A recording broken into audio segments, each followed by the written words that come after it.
Hi, and welcome to the So Many Things YouTube channel. I'm Tim, your host.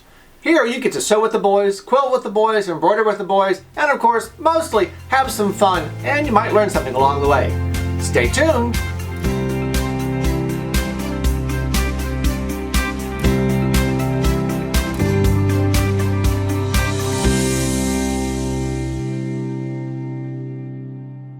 Every Juki DX-5, DX-7, and DX-2000 QVP is equipped with a straight stitch conversion built in to the needle plate.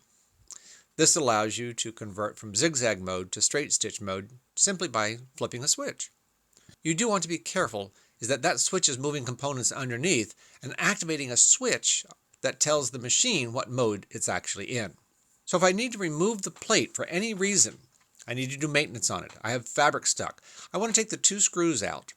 I'm going to lift the plate up squarely. But before I do that, I want to make sure that I am in zigzag mode.